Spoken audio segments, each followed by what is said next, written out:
Mark chapter 6, verses 1 through 29. He left there and came to his hometown, and his disciples followed him. When the Sabbath came, he began to teach in the synagogue, and many who heard him were astonished. "Where did this man get these things?" they said. "What is this wisdom that has been given to him? And how are these miracles performed by his hands? Isn't this the carpenter, the son of Mary, and the brother of James, Joseph, Judas, and Simon? And aren't his sisters here with us?" So they were offended by him. Jesus said to them, "A prophet is not without honor except in his hometown, among his relatives, and in his household."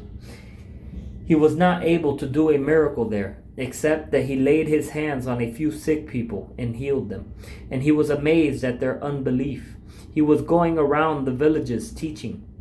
He summoned the 12 and began to send them out in pairs and gave them authority over unclean spirits. He instructed them to take nothing for the road except a staff, no bread, no traveling bag, no money in their belts, but to wear sandals and not put on an extra shirt.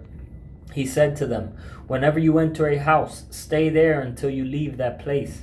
If any place does not welcome you or listen to you, when you leave there, shake the dust off your feet as a testimony against them."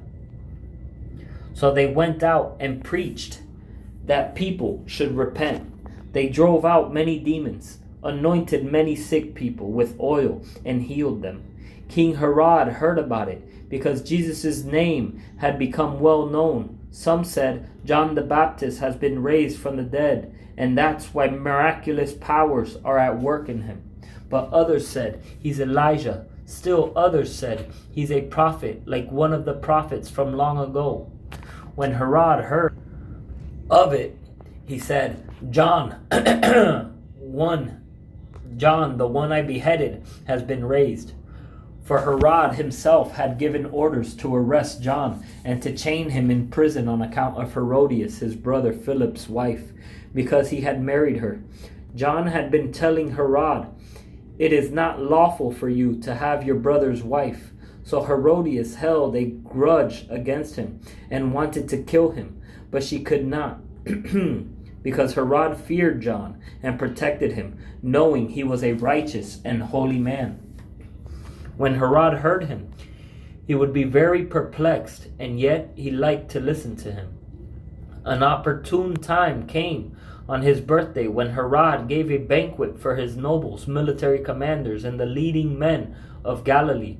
When Herodias' own daughter came in and danced, she pleased Herod and his guests. The king said to the girl, "Ask me whatever you want, and I'll give it to you." He promised her with an oath, "Whatever you ask me, I will give you, up to half my kingdom." She went out and said to her mother, "What should I ask for?" "John the Baptist's head," she said. At once she hurried to the king and said, "I want you to give me John the Baptist's head on a platter." Immediately, although the king was deeply distressed because of his oaths and the guests, he did not want to refuse her. The king immediately sent for an executioner and commanded him to bring John's head. So he went and beheaded him in prison, brought his head on a platter, and gave it to the girl. Then the girl gave it to her mother. When John's disciples heard about it, they came and removed his corpse and placed it in a tomb.